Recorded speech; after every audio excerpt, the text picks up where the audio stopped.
Olá, gente. Boa noite. Estamos mais numa live. Também faz parte do nosso projeto Equilíbrio Encontro com a Saúde.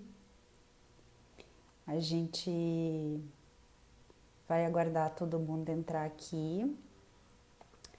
E enquanto isso, eu vou agradecendo todo mundo que está participando dessa live.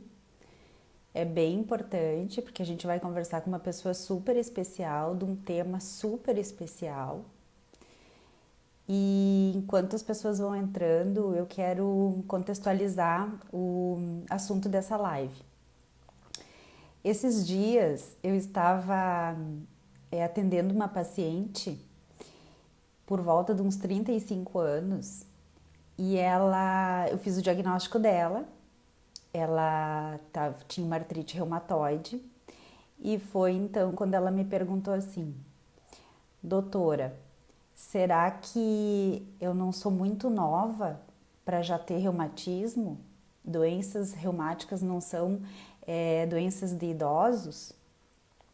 E aí eu pensei o seguinte: eu acho que a gente precisa conversar um pouco mais sobre esse assunto, porque doenças reumáticas, principalmente a osteoartrose, são doenças de pessoas mais idosas.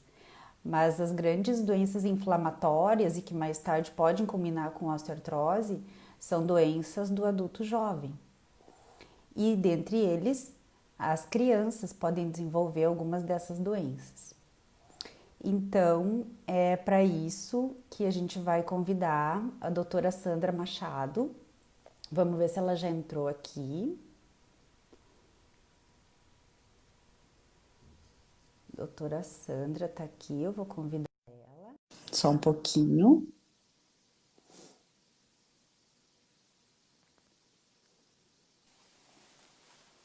Oi, Sandra. Oi, boa noite. Primeiro eu quero te agradecer muito, Fernanda, esta oportunidade da gente poder falar de um assunto tão importante e às vezes esquecido. Como tu disse, muitas pessoas não acreditam que doenças reumáticas possam iniciar na infância, né? E muito cedo às vezes, né? E muitas vezes a gente que trabalha com isso vê diagnósticos que ficam tardios, né? Que se tornam tardios por esta falta de conhecimento. A criança passa por uma série de investigações, fica 3, 4 meses investigando com uma série de especialistas, até que alguém tem um clique, né? E pensa que essa criança pode ter um reumatismo, porque todo mundo acha que reumatismo é coisa de pessoa de mais idade, né? Isso aí, isso aí. Então eu fico muito feliz Sandra, de poder.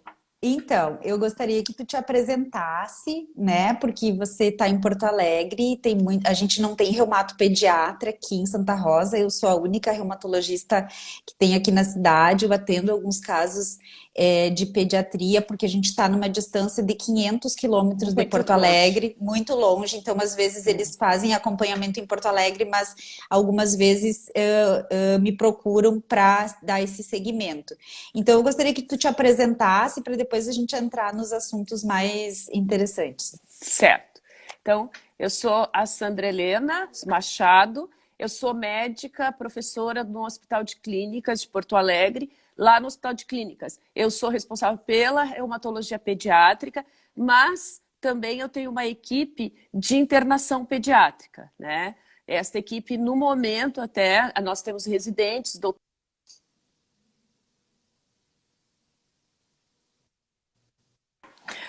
Imagina. temos residentes e alunos da universidade e que nos acompanham, né? E nessa internação pediátrica, nós recebemos todos os tipos de internação e atualmente a gente está dividido em uma internação, uma parte da internação respiratória, né? De doença respiratória aguda e a outra parte de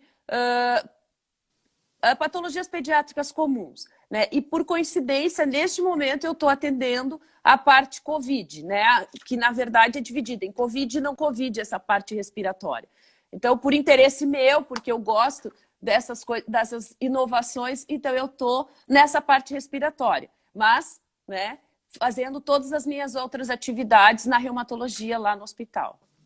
Que legal. Então, A gente podia, é se isso que eu sobrar faço. tempo, tudo isso, né? Se sobrar tempo, a gente fala um pouquinho sobre Covid no final. Tá, Sandra, sim. vamos começar pelo seguinte. Eu deixei uma caixinha de perguntas ontem nas minhas redes sociais e as pessoas, uma das principais questionamentos, os principais questionamentos foi o seguinte: qual é o principal, quais são os principais sintomas de alerta para os pais, as mães, pais, professores, os avós que estão em contato com a criança, suspeitar que pode se tornar, uma dor nas juntas pode se tornar reumatismo, ou até as dores nas juntas podem ser até devido a alguma outra doença sistêmica, né? Quando suspeitar? Quando que deve procurar o reumatologista? A gente divide as dores na infância em dores benignas e dores não benignas, né? Então, as dores não benignas são aquelas que a gente deve se preocupar, né? Que não fazem parte do desenvolvimento normal da criança. Não quer dizer que dor faça parte do desenvolvimento, mas todo pediatra sabe que durante a evolução fisiológica da criança existem 3 dores que as crianças podem ter no seu desenvolvimento e não ser característico de uma patologia, tá? Que são dores abdominais, dores osteoarticulares e cefaleia, né? Então, dentro das dores osteomusculares, a gente divide em benignas e não benignas. O que seria uma dor não benigna? Eu vou falar só do que caracteriza uma dor não benigna, porque o resto seria benigno, né? Então, uma dor que os pais precisam se preocupar é aquela dor principalmente que atrapalha a vida normal de uma criança, as atividades normais. Então, a criança para de brincar, a criança, no meio de correr, ela para porque está com dor, ela não quer mais subir escadas, ela não quer mais jogar futebol. Então, isso está afetando o dia a dia da criança. Então, eu já devo me preocupar. Segundo, se preocupar com aquela dor que começa após repouso. Né? Então, a criança está na escola, sentada na hora do recreio, e ela não quer mais sair no recreio porque ela sente dor nos joelhos. Então, até, vamos dizer assim, entre aspas, aquecer o joelho, ela prefere ficar sentada. Tá? A criança não consegue mais escrever, ou aquela criança que já estava alfabetizada, que tem uma letra bonita, passa a não mais escrever direito, ou, como os pais acham às vezes assim, ela está com preguiça de escrever. Essa criança a gente tem que investigar, tá? Crianças que têm outros sintomas junto com a dor, febre, baixo crescimento, baixo ganho de peso. Então, também são sintomas que estão associados à dor em membros, que os pais que podem servir de alerta aos pais, né? Então, em geral, são esses sintomas, né, e esses achados que podem servir de alerta aos pais que não é uma coisa normal, que aquela dor eu preciso me preocupar, né? E também, todas as crianças que têm dor todos os dias, né? Aquela criança que está sofrendo com dor, ela não quer mais fazer as coisas porque tem dor. Essa criança também é um alerta, tá? Sandra, e se tiver algum familiar que tem, por exemplo, uma artrite reumatoide, um lúpus, a criança ela tem mais chance de ter doença reumática? A gente sabe assim, ó, que as doenças reumáticas, todas as doenças autoimunes na infância, né? Todas as doenças autoimunes, elas têm uma predisposição genética, né? Não quer dizer que sejam hereditárias, não quer dizer que isso seja um fator absoluto, né? Então a gente tem essa predisposição juntamente com ambientes, com coisas do ambiente, e isso pode se tornar então um fator importante para a aquisição de uma doença autoimune, né? Por exemplo, uma criança que é exposta a muitas infecções, né?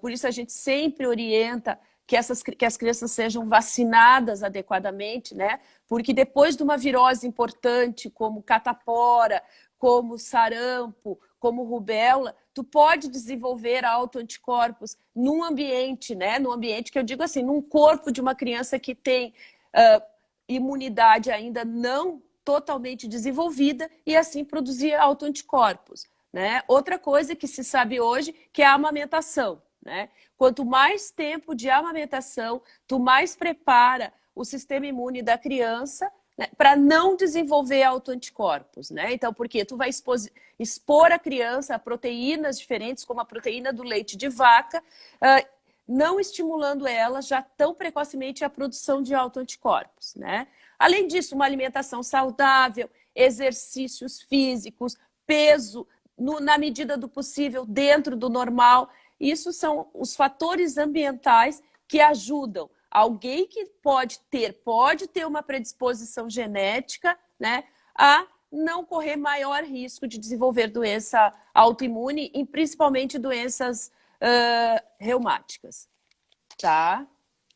Eu acho que tem uma doença que é muito lembrada quando a gente fala em doença reumática na infância, que é a febre reumática, né? E a febre reumática, eu acredito que tem cada vez diminuído mais, né, a incidência em função da possibilidade de maior acesso ao tratamento de saúde, a antibióticos. Isso. E eu vejo, e ainda eu recebi alguns pacientes com um exame que parece que é igual à febre reumática, que é um exame que chama ASO ou ASLO positivo. Isso. E aí o paciente tem o ASO positivo e significa que tem que tomar benzetacil para dor articular o resto da vida. E não é bem assim, né, Sandra? Não. Então, nos fala um pouquinho sobre isso, porque esse assunto é super polêmico. Um paciente que está usando benzetacil para uma dor articular, para te conseguir tirar essa medicação dele, dizendo que não é bem assim, é complicado. Nos fala um pouquinho sobre isso.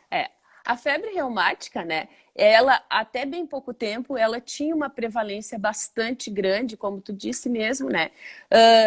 A gente hoje tem muito mais acesso, né, à saúde, né, a condições de saúde.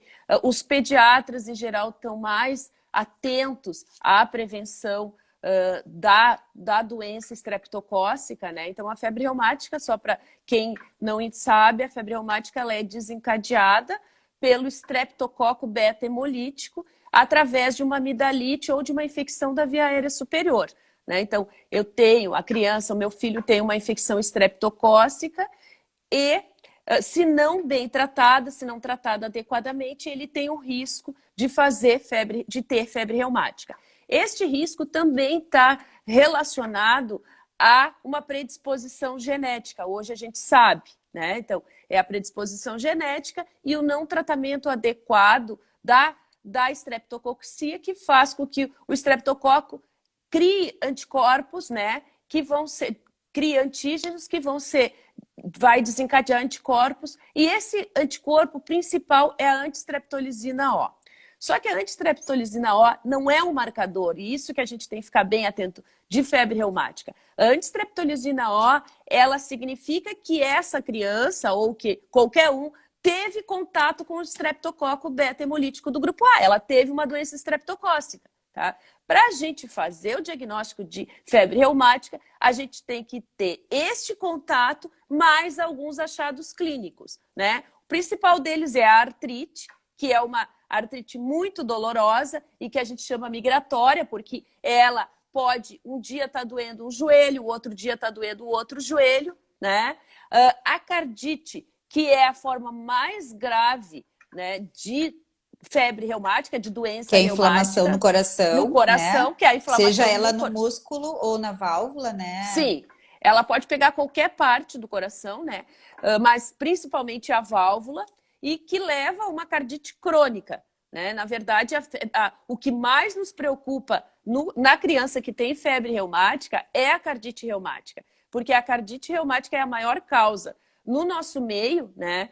No Brasil, principalmente, de cardite crônica da infância. Quer dizer, a pessoa que tem cardite, quem tem cardite sabe disso, ela vai ter cardite a vida inteira, né? Às vezes vai ter que fazer cirurgia para trocar a válvula cardíaca, tá? Às vezes entra em remissão, depois de um tempo ela cicatriza essa inflamação, mas é a causa maior de cardite na infância e que vai prolongar e vai ser a causa de adultos que vão ter que fazer cirurgia cardíaca na vida adulta, né? Então, por isso, é muito importante o diagnóstico de febre reumática. Por causa disso, porque a criança que tem febre reumática, ela vai ter que fazer benzetacil para prevenir nova infecção, tá? Nova infecção de amígdalas, né? Nova infecção estreptocócica que pode piorar essa febre reumática e pode piorar a cardite. Então, benzetacil não trata dor nas juntas, né? Não trata dor nas juntas de jeito nenhum. Ela é uma prevenção para nova infecção estreptocócica que pode levar a cardite, né? Então, a criança tem que tomar a cada 21 dias. Então, fique atento, assim, ó. Se o teu filho, se o teu paciente só tem uma dor nas pernas, que é crônica, tá? Nunca vai pensar em febre reumática, mesmo que ele tenha uma antistreptolizina ou uma ASO, né, aumentada. A ASO só significa que ele teve uma infecção estreptocócica, tá? Isso aí. E tem que investigar mais, inclusive, né? Sempre quando tiver uma suspeita, tem que fazer um ecocardiograma, tá? Não trate, por favor.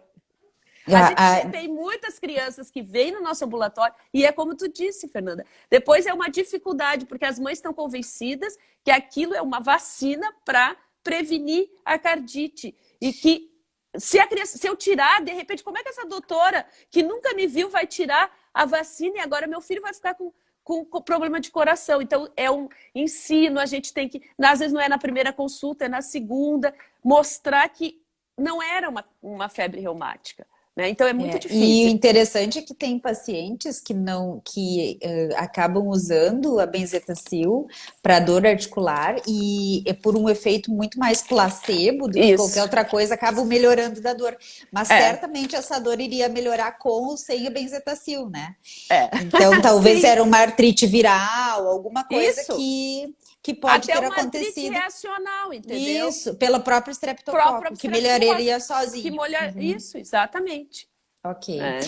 Bom, nesse contexto, então, da dor articular, vamos falar um pouquinho sobre a segunda causa, talvez, ou hoje talvez seja até a primeira causa de artrite inflamatória, de doença articular inflamatória na criança, Sandra, que é a artrite idiopática juvenil, que seria mais ou menos um similar da artrite reumatoide do adulto, mas a gente sabe que existem particularidades muito diferentes, tanto com relação à etiologia, o contexto, a forma de apresentação, a evolução disso tudo, né? Então, e a gente sabe que tem várias formas dessa artrite idiopática da infância. Nos fala um pouquinho sobre ela então, Sandra, como é que comete a criança, como é que é a evolução disso?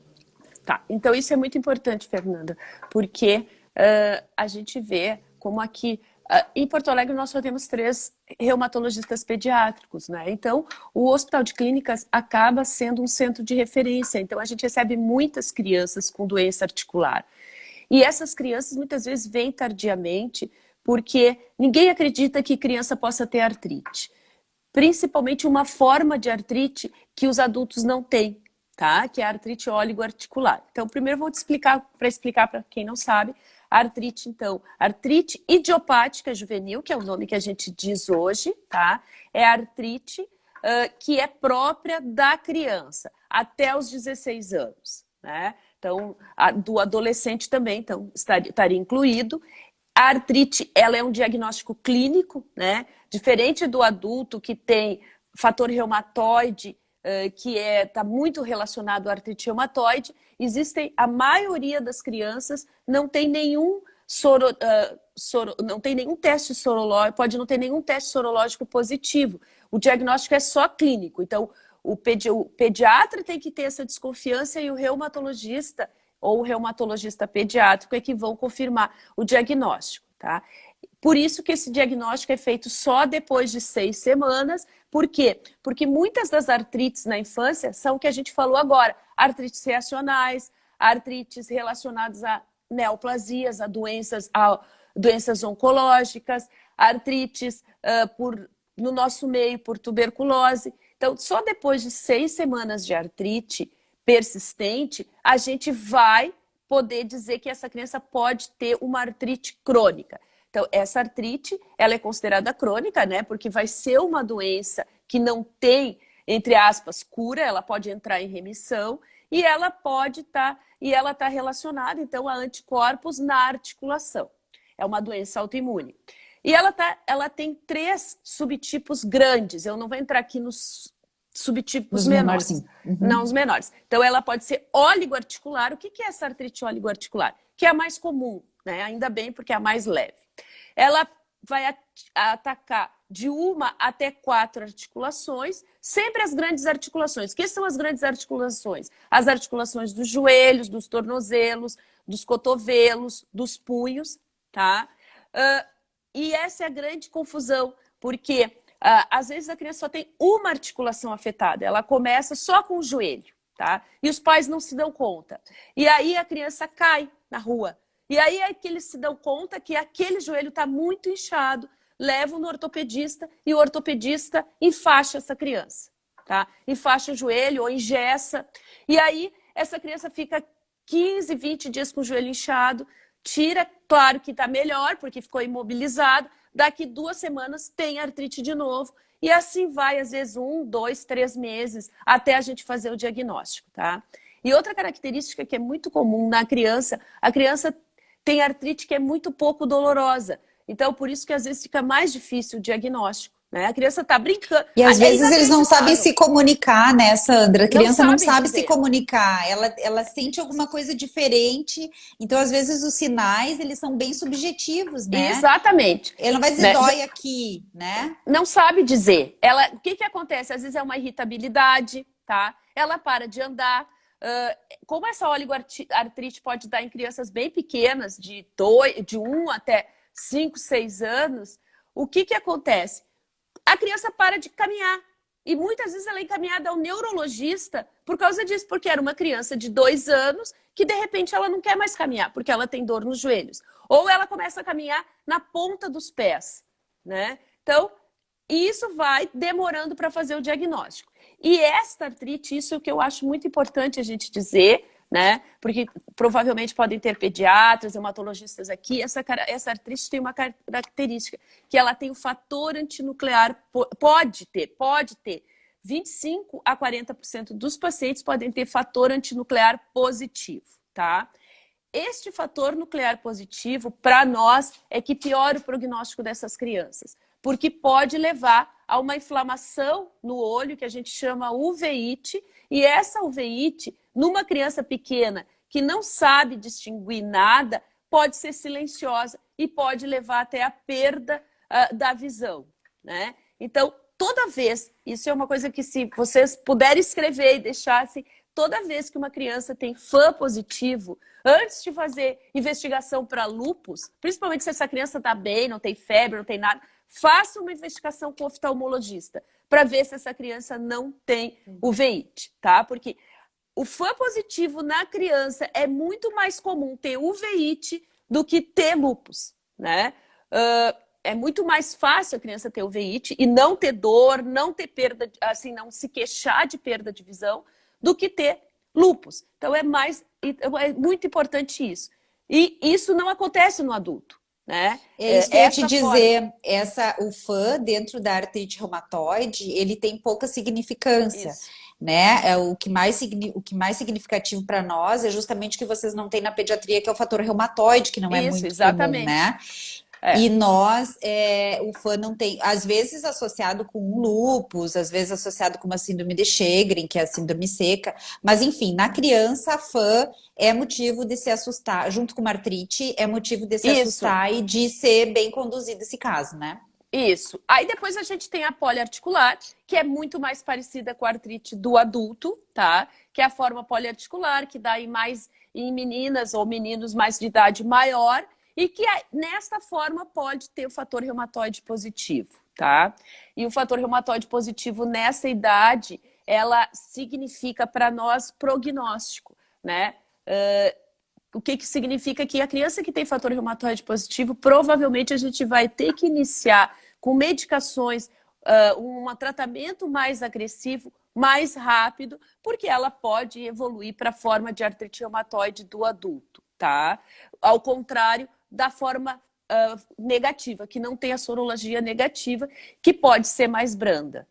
E depois tem, né, que a gente aqui não tem muito tempo para falar, então eu vou falar bem rapidinho, tem a forma sistêmica, que é a forma mais grave, né? A forma sistêmica é a única que pode, né, pode evoluir para uma complicação mais grave, que hoje todo mundo está falando, que é a síndrome inflamatória sistêmica, que para nós é a síndrome de ativação macrofágica, que pode levar a óbito, né?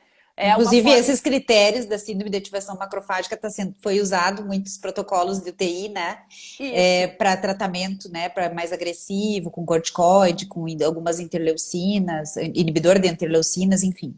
Muito semelhante ao que a gente usa, né, Fernanda? Na artrite idiopática juvenil sistêmica ou no STIL, no adulto, Isso. né? Com síndrome de ativação macrofágica, né? Que a gente usa corticoides em doses altas, imunoglobulina, um inibidor da interleucina 6, que aqui no Brasil a gente não usa, mas estão usando muito nos Estados Unidos, porque é uma forma muito parecida. Né? Tem os mesmos critérios, inclusive, aumento da ferritina, aumento de dedímeros, leucopenia, plaquetopenia, é muito semelhante, né? Então, essa forma é a forma que mais a gente tem que ter cuidado. Em geral, o diagnóstico é muito demorado, porque a criança começa com febre e antes de chegar ao diagnóstico, tem que investigar todas as outras causas de febre prolongada. A gente tem que também fazer um diagnóstico diferencial, que é muito parecido com leucemia, né? Por quê? Porque o tratamento é totalmente diferente, né? Se eu deixo de diagnosticar uma leucemia numa criança que eu acho que é IJ sistêmica e vou usar corticoide em dose alta, eu só vou prejudicar essa criança e atrasar o tratamento. Então, sempre a gente tem que fazer esse diagnóstico diferencial. Então, essa é a forma mais severa, assim, que sempre vai precisar de mais medicamentos, né? Mas todas Sandra, elas, eu acho eu que quero dizer... Desculpa. Pode falar. É que nós estamos com um delayzinho. Eu acho que uma forma de, além da febre, da dor articular, eu acho que uma das coisas que bastante chama atenção, na maioria dos pacientes, pelo menos que eu já atendi com sistêmica, é aquele rash vespertino evanescente, que costuma acompanhar. Ele não é tão frequente, mas às vezes ajuda no diagnóstico diferencial, né? Que é aquele rash que acontece mais no final do dia, que desaparece. Conta um pouquinho para nós sobre esse rash aí, que eu acho que dentro do contexto de artrite e febre pode ajudar. Muita gente pensa que esse rash é alérgico e que pode ser relacionado às medicações, ou antitérmico que está usando, ou às vezes até antibiótico, né? Como é que se dá? A febre da IJ sistêmica, ela é cíclica, porque ela aumenta de acordo com o movimento das citocinas inflamatórias, da inflamação. Então, quanto mais eu tenho inflamação na circulação, a febre fica mais alta. E esse ciclo é assim, a febre em geral dá de manhã e dá de noite. E junto com essa febre, a criança fica com um rash que é de cor salmão claro, tá? Muito tênue, mas que piora quanto mais a febre for alta. Então, se a criança tiver 39 de febre, esse rash vai ficar muito mais...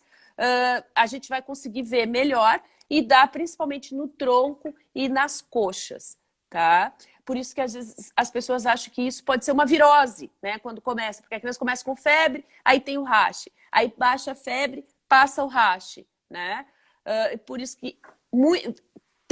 Na IJ sistêmica, a gente tem, às vezes, dificuldade de diagnóstico, porque ela pode mimetizar uma série de doenças, né, que a gente tem que excluir antes de fazer o diagnóstico final. E não tem exame laboratorial que diga assim, né? Essa criança está com a IJ sistêmica. É a avaliação clínica, a história e o acompanhamento dessa febre, né? Então, é um diagnóstico de... Quando aparece uma artrite, né? Porque a evolução pode ser assim, né? Primeira semana é febre, depois evolui, aí aparece a artrite. Às vezes até fica mais fácil da gente fazer o diagnóstico, né? Mas, Sandra, e nesses pacientes com artrite idiopática juvenil, a gente recebe várias perguntas dos pais, até da escola, dos professores, como se comportar com relação à atividade física, ao aspecto emocional e psicológico desses pacientes. O que que tu orienta, assim? Porque às vezes os pais me perguntam assim, faz ou não faz atividade física? Estimula ou deixa a criança sem fazer? Como é que tu costuma orientar essa questão? A criança, Fernanda, ela é muito natural, tá? À medida que ela vai melhorando da dor, ela vai procurando fazer o exercício e ela, por si mesma, vai querendo fazer as atividades que ela não fazia, né? Porque quando ela tinha dor, quando ela estava com artrite ativa, ela ficava muito num canto na escola, ela não conseguia escrever direito, ela não conseguia sair no recreio. Então eu deixo muito livre, e eu digo isso para os pais, né, que a gente mede a melhora da criança por ela recomeçar a fazer as atividades normais que ela tinha, né, e que eles orientem isso na escola, né? Eu sempre faço o atestado para que a criança, que os professores observem como a criança está se sentindo e eles tolerem que elas façam as atividades, né? Até quando elas podem. Então, se a criança quer começar a jogar futebol, guri, e jogar 10 minutos, ele acha que vai tolerar, ele vai jogar 10 minutos, né? Hoje em dia a gente é muito mais tolerante a isso e, na verdade, a gente faz muito menos fisioterapia, né, do que há 15 anos atrás, né? Porque a fisioterapia para as crianças é muito chato. Eles querem coisas livres. Então, o próprio exercício físico, ela volta a andar, ela tinha uma artrite de joelho e começa a andar de bicicleta, é sinal que aquela artrite está melhor, né? Que ele está conseguindo voltar a andar de bicicleta. E isso é um ganho psicológico muito grande na criança, entendeu? Porque ela volta a ter capacidades que ela tinha perdido quando estava com artrite. Então, é isso que a gente orienta, né? Que ela possa fazer. É diferente, por exemplo, já vou mudar aqui rapidamente, né, para o paciente com lúpus, né? O paciente com lúpus, a gente tem uma orientação muito mais rígida em relação a não ficar na janela com sol, em relação a mudar as luzes, as lâmpadas da escola, em relação a não ir para o pátio com sol, porque a gente sabe que a fotossensibilidade da criança com lúpus é muito prejudicial para ele, né? Então, são as coisas assim que a gente às vezes manda, conversa com os professores, tudo, né? E são as diferenças entre uma coisa e outra, né? Mas o exercício a gente tenta liberar e tenta que os pais e os professores entendam isso, que a criança vai voltar a sua capacidade e que ela deixe naturalmente isso acontecer. Na verdade, é respeitar e escutar e observar a criança, porque ela nos dá as respostas que precisa, né? Na hora de decidir o que fazer, o que não fazer, ele Exatamente, mesmo nos sabe nos dar as respostas, né? Sandra, você tocou no assunto Isso, a criança é lupus, tá? maravilhosa, né? Tem um delayzinho aqui, mas vamos lá. Tu tocou no assunto Tem, lupus, eu também tá? tenho. Lupus tem na criança, né, Sandra? É numa frequência de bem Tem, diferente, mas acontece e tem bem algumas menor. particularidades do lupus, né, diferentemente do adulto. Tem alguns acometimentos de alguns sistemas um pouquinho mais do que frequente do que nos adultos. Nos fala um pouquinho rapidinho sobre lupus, já que ainda assim pode acontecer e eu acho que exige um cuidado maior porque é uma doença muito mais sistêmica, né? É, isso. Assim, o lúpus, na criança, ele pode começar muito sorrateiramente, né? Ela é aquela criança que começa com dores, com febres de não muito grau alto, né?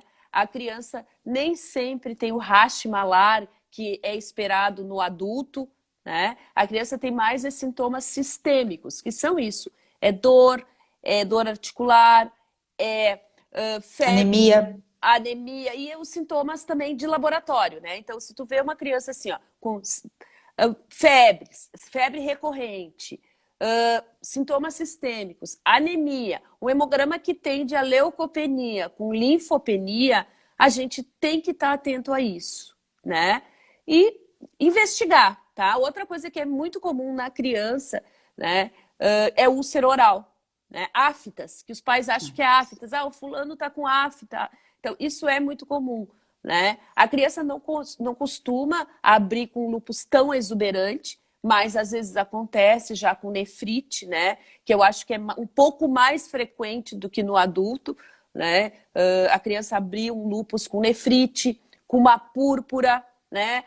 Às vezes tem crianças que começam o diagnóstico com púrpura e vão para o hemato, e aí daqui a pouco o hemato pede um FAM. E ela era um lúpus que começou só com púrpura e fica assim 6 meses só com púrpura, uma púrpura trombocitopênica, né? Que é difícil de tratar.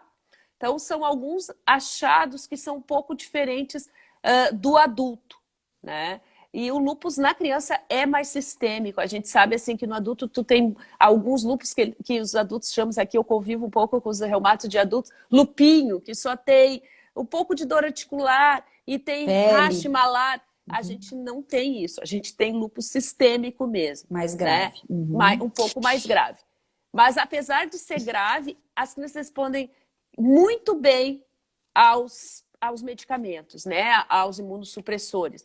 Porque as crianças têm uma vantagem, né? Que eu digo sempre para os residentes da reumato, as crianças têm uma vantagem que os adultos não têm. Elas têm todos os órgãos funcionando muito bem, né? Então, eu dou Novinhos. novinhos. Então, eu dou um imunossupressor, eu não preciso ter medo que o rim vai parar, que vai ter diabetes. Eu dou uma dose, uma carga de corticoide, né? Eu não preciso ter medo que essa criança não vai fazer níveis de hipertensão elevados, não vai, né? Claro que algumas são exceções e vão fazer, mas é muito diferente. A resposta Mas é das crianças impressionante como as crianças toleram bem essas medicações que às vezes muito nem os melhor. adultos toleram, né? É Sim. impressionante como isso acontece. Você tocou no assunto corticoide, Sandra, e eu acho que isso é uma coisa bem importante a gente falar. Isso. Porque o corticoide, ele melhora, eu disse numa outra live esses dias que ele melhora quase tudo, né? O corticoide é fantástico, Tirando a né? insônia que o corticoide dá, acho que só a insônia que é capaz de ele não melhorar, e diabetes e pressão alta talvez, mas o resto ele melhora quase tudo. Só que o problema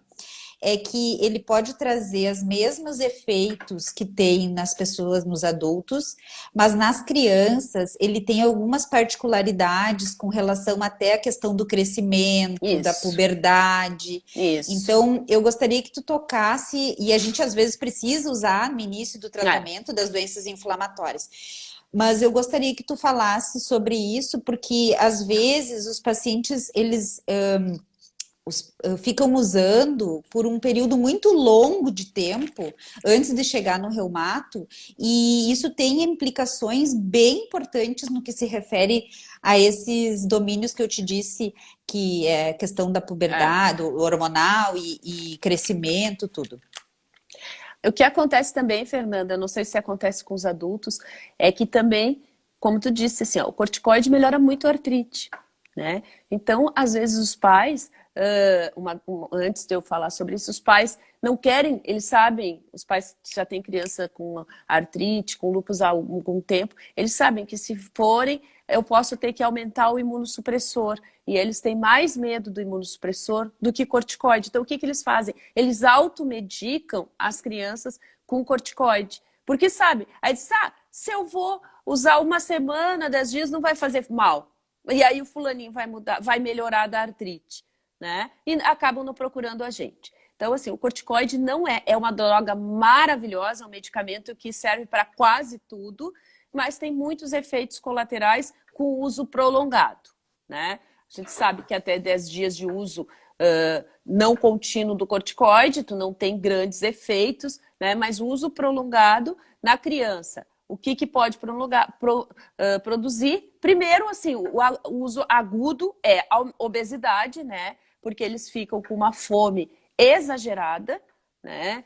E até engraçado, porque crianças bem magrinhas ganham peso e os pais acham ótimo, né?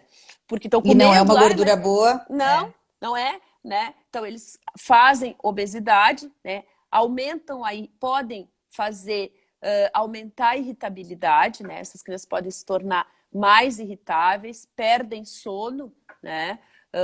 tipo, a gente não pode, não diz que é uma psicose, mas eles ficam muito irritadiços com corticoide, né? Isso são os efeitos agudos que eu estou falando, né?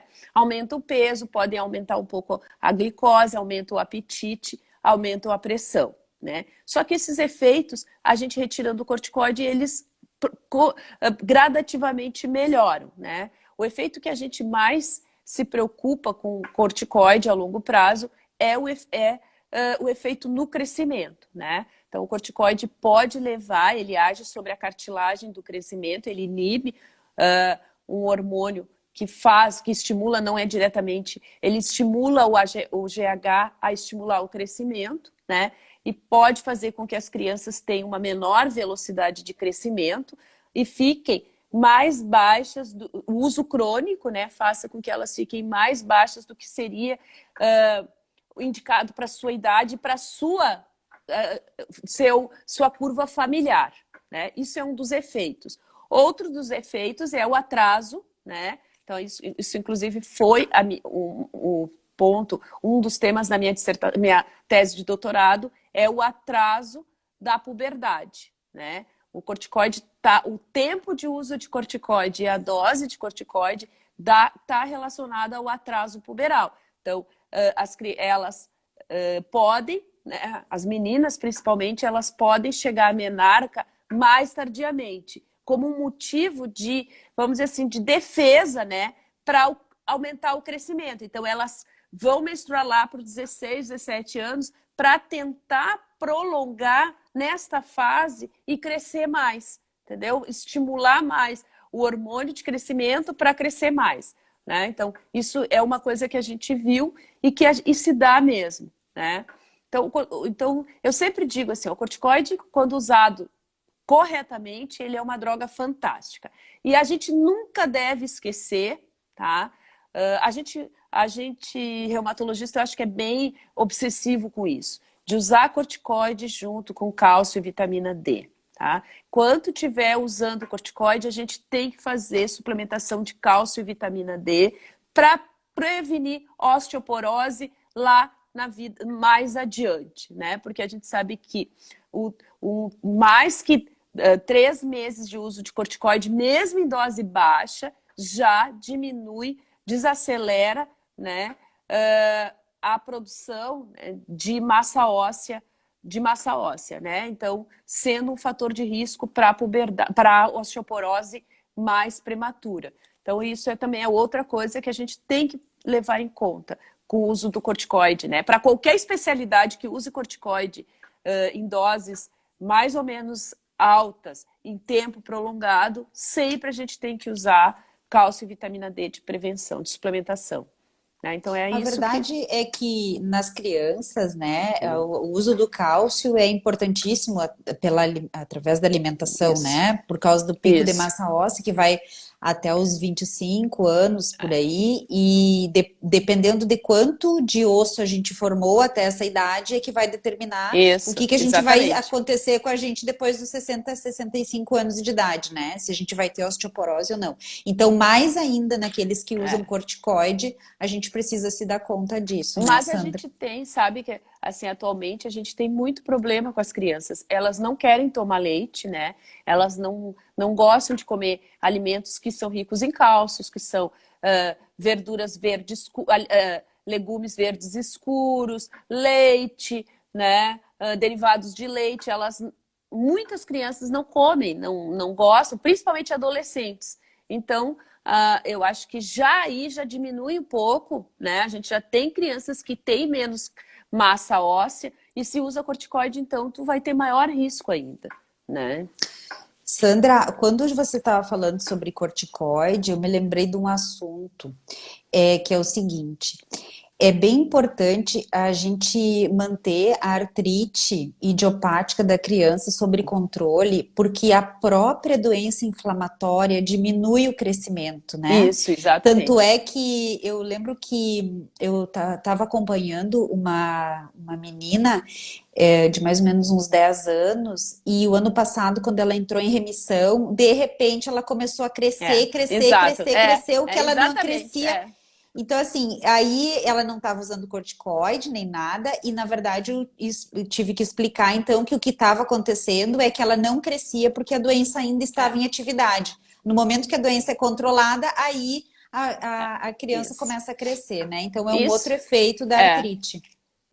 A própria inflamação, né, faz, então, por isso que antigamente, né, se a gente, logo que eu comecei na reumato, por exemplo, a gente tinha um problema, a gente não tinha boas drogas para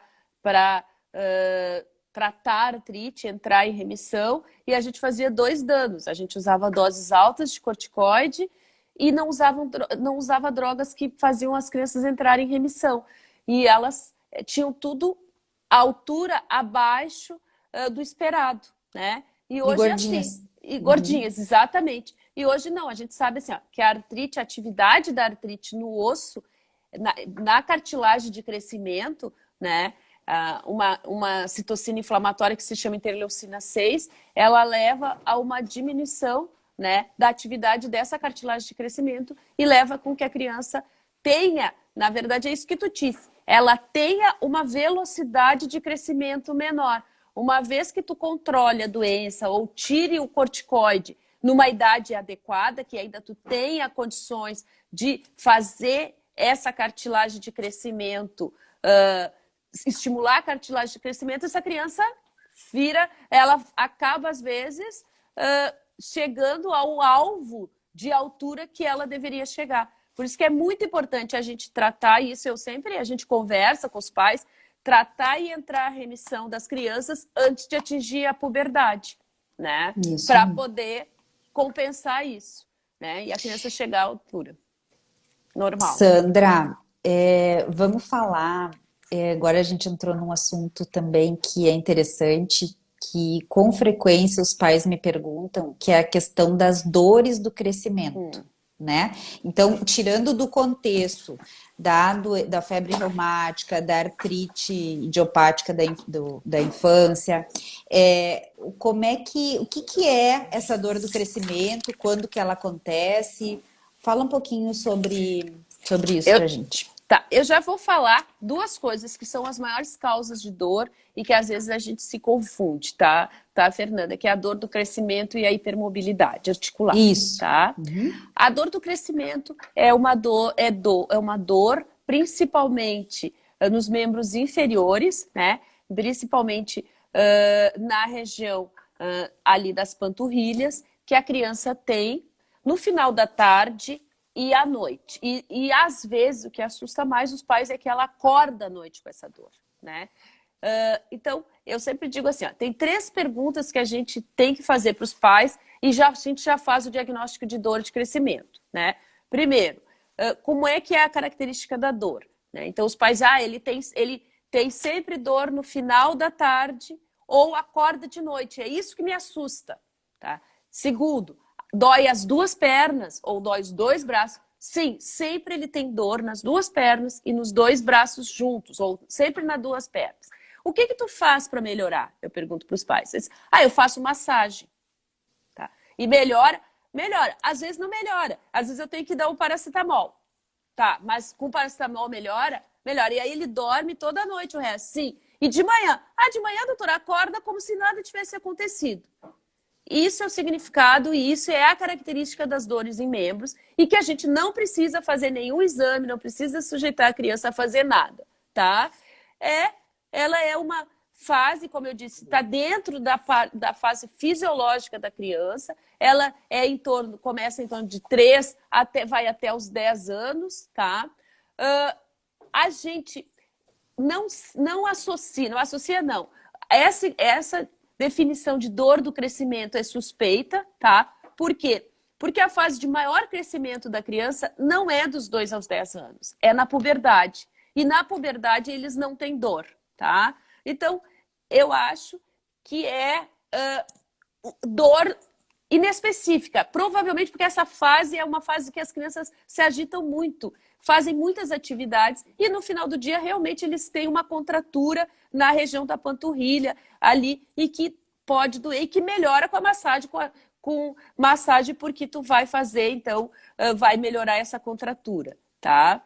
Então isso é dor do crescimento isso não precisa se investigar, os pais podem ficar tranquilos, os pediatras podem ficar tranquilos, a criança tem essa dor pode ter essa dor recorrente 2, 3 vezes por mês e que não tem problema nenhum. Quando essa dor começa a ser numa articulação, num membro só, quando ela precisa de mais medicação para melhorar a dor, como assim, dipirona, e não melhora, e quando afeta a vida diária da criança, aí eu começo a me preocupar, tá? Aí tem que investigar, porque pode ser outra coisa.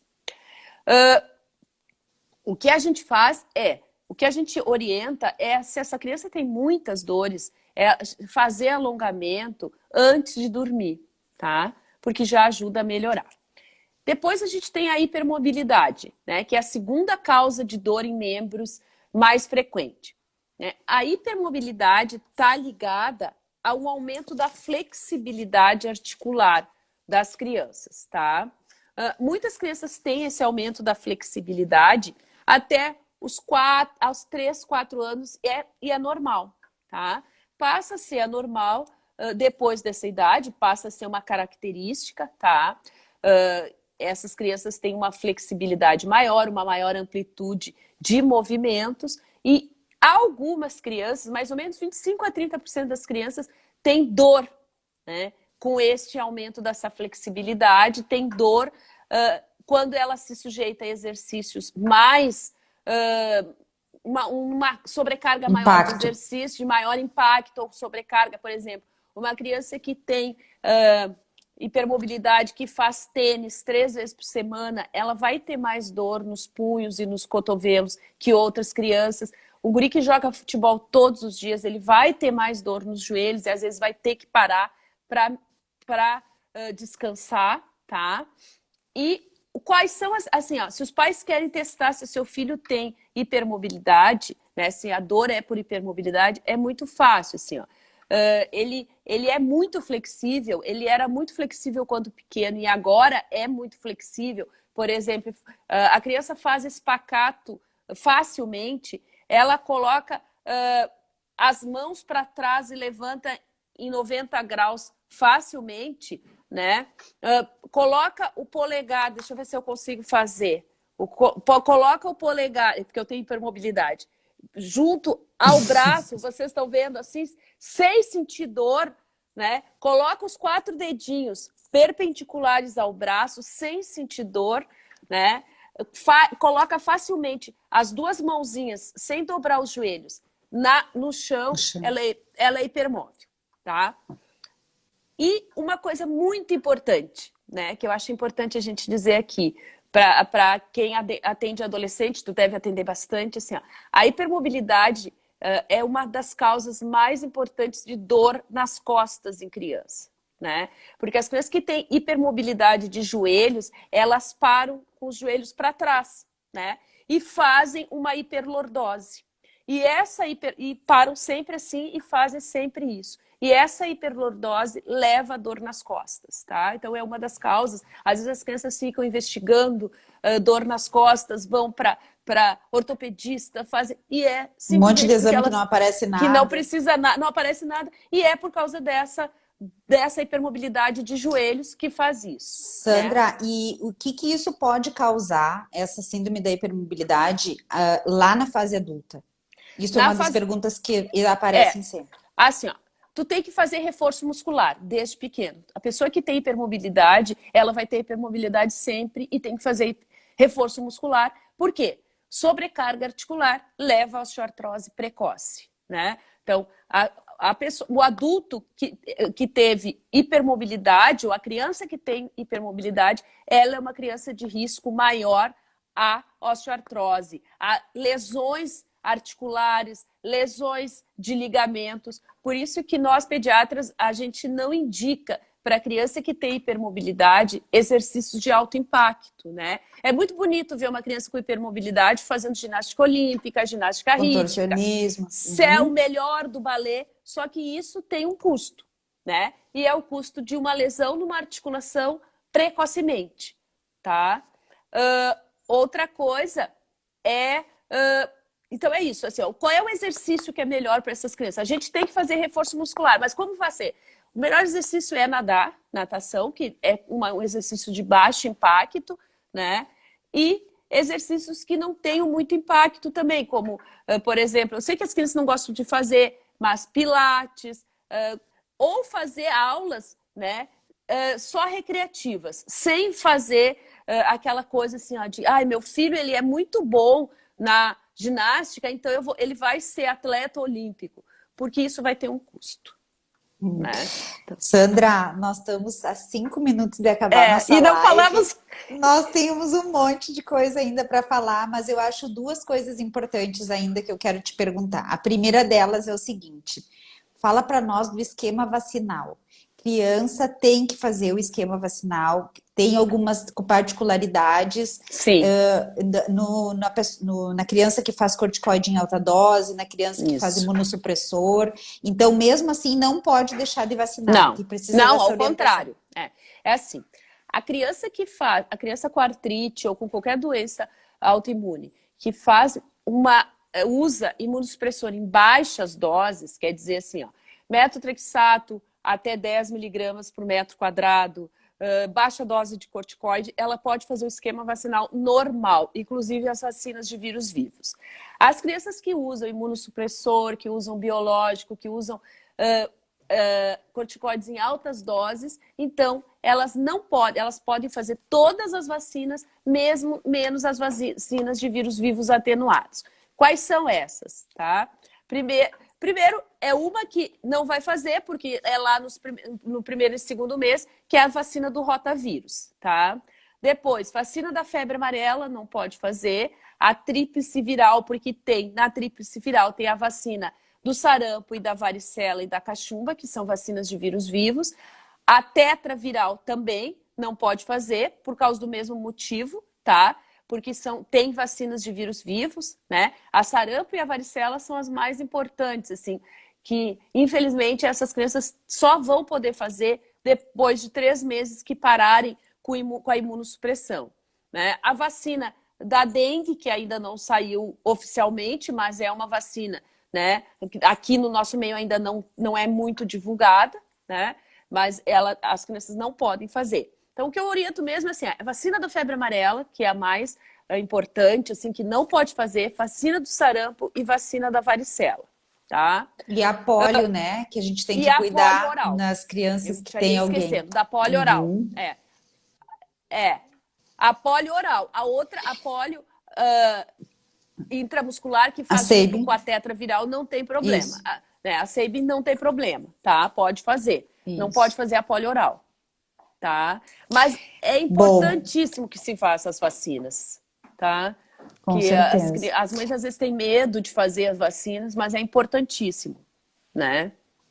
Tá? Sandra, eu quero que olha, isso voou, nós tínhamos tanta coisa para falar isso ainda, mesmo. mas eu fiquei sabendo, então, e tu já nos contou que tu tá cuidando da unidade de Covid do Hospital de Clínicas, da unidade pediátrica. Como é que vocês estão aí com relação às crianças com Covid? Nós temos um minutinho ainda. Tá, vou falar bem rápido. As crianças são pouco afetadas pelo Covid, tá? Elas não têm uma doença grave, né? Elas, em geral, elas são muito mais, fazem muito mais contaminação para os outros, né? Do que elas têm uma doença grave. A maioria tem doença leve. A gente até agora, só para vocês imaginarem que nós estamos 3 meses, a gente teve só 5 casos confirmados de Covid, tá? Lá na nossa internação, 2 tiveram que foram mais graves, que tiveram síndrome inflamatória e tiveram em ventilação mecânica, e outros 3 tiveram infecção leve. Qual é a média de idade dessas crianças? Todas as idades. Nós tivemos criança teve criança de 6 meses até um menino agora que é transplantado que teve 12 anos, tá? Que tem 12 anos. Sempre, todos os nossos casos, elas pegaram de familiares, tá? De familiares que já estão com Covid e que acabam contágio em casa. O que a gente tem que ver é que as crianças têm sintomas muito diferentes dos adultos. Elas podem ter sintomas muito leves, como uma gripe fraca, elas podem ter rash cutâneo, elas podem ter diarreia, e tem sido muito comum um quadro com diarreia, tá?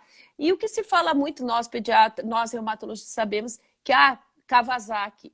Kawasaki não é só do Covid, né? O Kawasaki é uma vasculite reacional. Então, agora está se falando, porque o Covid pode dar Kawasaki. Mas lá em 2009, a gente viu várias crianças com influenza A com Kawasaki lá no Hospital de Clínicas, foram encaminhadas para nós com Kawasaki. Então, na verdade, o Kawasaki é uma reação